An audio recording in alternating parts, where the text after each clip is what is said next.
میں نے جو آیہ کریمہ پڑھنے کا شرف حاصل کیا، اللہ تعالیٰ اس میں ارشاد فرماتا ہے وَمَا هُوَ عَلَى الْغَيْبِ بِضَنِينٍ، اور یہ محبوب غیب بتانے میں بخل نہیں کرتے، غیب کا علم بتانے میں بخیل نہیں ہیں۔ اللہ تعالیٰ کا جو نبی ہوتا ہے، جب بھی نبی لفظ کا ترجمہ کیا جاتا ہے تو اس کا مطلب یہ ہوتا ہے نبی کون ہوتا ہے؟ جو غیب کی خبریں بتاتا ہے، وہ چیز جو ہماری آنکھوں کے سامنے عیاں نہیں، ظاہر نہیں،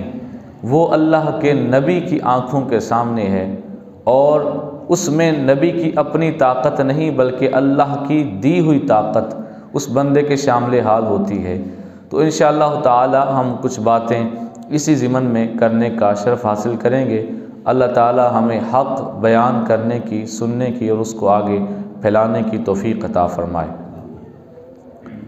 نبی پاک علیہ الصلوۃ والسلام،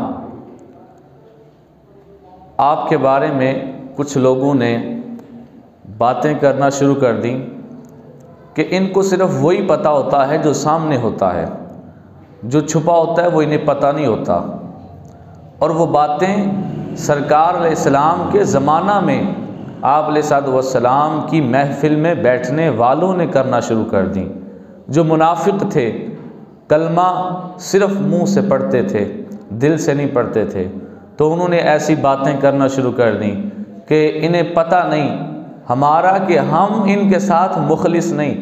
ہم تو صرف اوپر سے کلمہ پڑھتے ہیں، اندر سے ہم مسلمان نہیں، انہیں ہمارا پتہ ہی نہیں ہے، یہ ہمیں جانتے ہی نہیں۔ اس کا مطلب ہے انہیں صرف وہی پتہ ہوتا ہے جو سامنے موجود ہوتا ہے، جو ظاہر ہوتا ہے، انہیں صرف وہی پتہ ہے۔ جب نبی پاک علیہ الصلوۃ والسلام کو پتہ چلا کہ ان لوگوں نے ایسی باتیں کرنا شروع کر دی ہیں تو میرے محبوب علیہ الصلوۃ والسلام جلال میں آ گئے اور فرمایا کہ ممبر لگایا جائے۔ ممبر لگایا، صحابہ کو بلایا، تمام لوگ بیٹھ گئے، اس میں صحابہ بھی ہیں اور اس میں وہ منافقین بھی ہیں جنہوں نے باتیں کی ہیں۔ تو آپ علیہ الصلوۃ والسلام نے ممبر بچھایا اور فرمانے لگے ان لوگوں کا کیا حال ہے جو کہتے ہیں کہ مجھے غیب کا پتہ نہیں، جو کہتے ہیں کہ میں کل کی خبر نہیں بتا سکتا کہ کیا ہوگا، ان لوگوں کا کیا حال ہے۔ آج میں بیٹھا ہوں ممبر پر، فرمایا آج سے لے کر قیامت تک جو جو ہوگا وہ مجھ سے ابھی پوچھ لو۔ تو نبی پاک علیہ الصلوۃ والسلام نے فرمایا میں وہ سب جانتا ہوں۔ اب یہاں ہمارا وجدان کہتا ہے اگر صحابہ پوچھ لیتے، کوئی بندہ پوچھ لیتا حضور بتاؤ قیامت تک دنیا میں کتنے ملک بن جائیں گے، تو آپ علیہ السلام اگر سارے ممالک کا نام بتاتے تو ان میں پاکستان کا نام بھی ضرور آتا۔ اگر صحابہ پوچھ لیتے حضور ہر ملک کے شہروں کا نام بتائیں تو سرکار ہر ملک کے شہروں کے نام بتاتے، تو جب پاکستان کے شہر بتاتے تو گجرات کا نام بھی آتا۔ اگر صحابہ پوچھ لیتے کہ بتاؤ اس گجرات شہر میں گاؤں کتنے ہوں گے، قصبے کتنے ہوں گے، تو آپ علیہ السلام کی مبارک زبان میں ہجرا کا نام بھی ضرور آتا۔ اگر صحابہ پوچھ لیتے اس گاؤں میں مسجدیں کتنی ہوں گی، تو سرکار علیہ السلام جب سب مسجدوں کے نام لیتے تو مسجد یا رسول اللہ کا نام بھی ضرور آتا۔ اگر صحابہ پوچھ لیتے کہ بتائیں وہاں کا نمازی کون کون ہے، تو سرکار علیہ السلام کی زبان پہ ہر ایک نمازی کا نام بھی ضرور آتا۔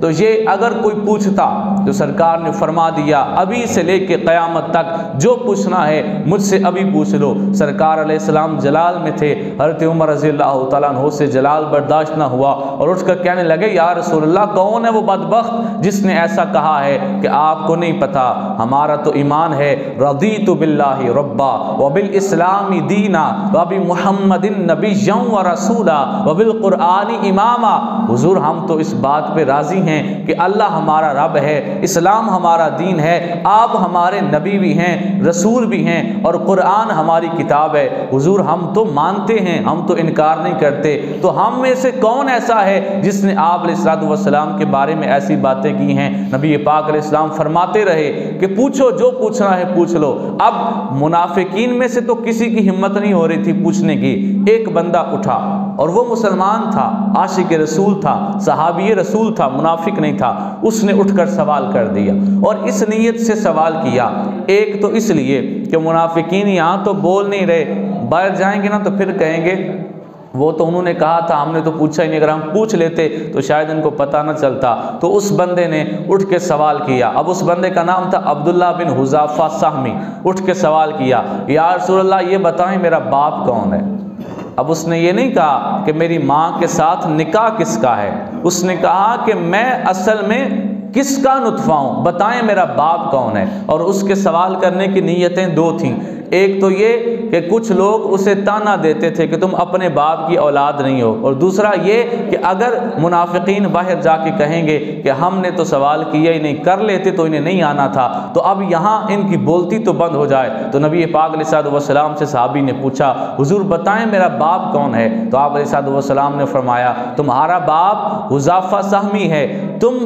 حلال کی اولاد ہو، تمہارے نسب میں کوئی خرابی نہیں ہے۔ اور نبی پاک علیہ الصلوۃ والسلام کے صحابی نے آپ علیہ الصلوۃ والسلام سے جو غیب کا سوال کیا، وہ سوال کیسا ہے؟ اب کوئی سوال تو یہ کر سکتا تھا کہ حضور بتائیں ملک کتنے بن جائیں گے، حضور بتائیں پاکستان کے، جس طرح میں نے ابھی مثال دی، پاکستان کا نام آپ نے بتایا تو بتائیں اس میں شہر کتنے ہوں گے، اس طرح کے سوالات کوئی کر لیتا، یا کوئی یہ کر لیتا حضور بتائیں میری عمر کتنی ہوگی۔ اب حضرت عبداللہ بن حذافہ نے جو سوال کیا وہ سوال بڑا پرائیویٹ سا تھا، بڑا چھپا ہوا معاملہ تھا، جس کو اللہ اور اس کا رسول ہی جان سکتا ہے، یا پھر وہ مرد و عورت جن کی کوئی اولاد ہے ان کے علاوہ ہر بندہ تو نہیں جان سکتا۔ تو حضرت عبداللہ بن حذافہ سہمی نے سوال کر دیا، حضور بتائیں میں کس کی اولاد ہوں؟ سرکار نے فرمایا حذافہ سہمی کی تو اولاد ہے۔ گھر گئے تو آپ کی والدہ نے کہا کہ عبداللہ تجھے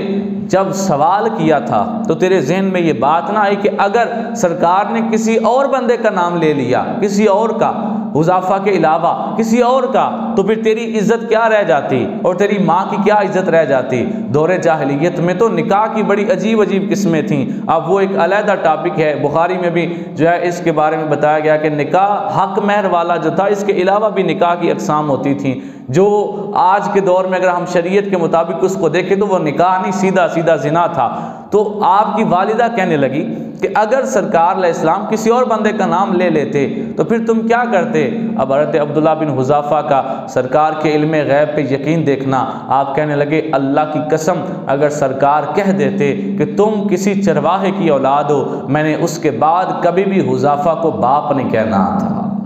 تو یہ سرکار کے صحابی کا بھی حضور صلی اللہ علیہ وسلم کے علم غیب کے اوپر اتنا یقین اور اتنا پختہ ایمان تھا، تو اس وقت جب وہ لوگ جو ہے وہ بے بس ہو گئے تو پھر نبی پاک علیہ الصلوۃ والسلام نے اللہ کے حکم سے منافقین کا نام لے کے کہا اٹھو فلاں بھی مسجد سے نکل جاؤ، فلاں بھی مسجد سے نکل جاؤ۔ تو پتہ چلا جو بندہ نبی پاک علیہ السلام کے علم غیب کے بارے میں اس طرح کی بات کرتا ہے کہ سرکار کو علم غیب نہیں تھا، سرکار اس کو اپنی محفل سے اٹھا کے بھیج دیتے ہیں، جا تو ہماری محفل میں بیٹھنے کے قابل نہیں۔ تو جو سرکار کی اتنے صدیوں کے بعد بھی کلمہ پڑھ کے پھر بھی کہے کہ وہ معاذ اللہ غیب نہیں جانتے تھے، تو پتہ چلا جس طرح سرکار نے اپنی محفل میں بیٹھے ہوئے کو دھتکار کے باہر نکال دیا تھا، تو قیامت تک جو سرکار کے علم غیب کو نہیں مانے گا تو پھر سرکار قیامت کے دن اس کی شفاعت بھی نہیں کریں گے، اسے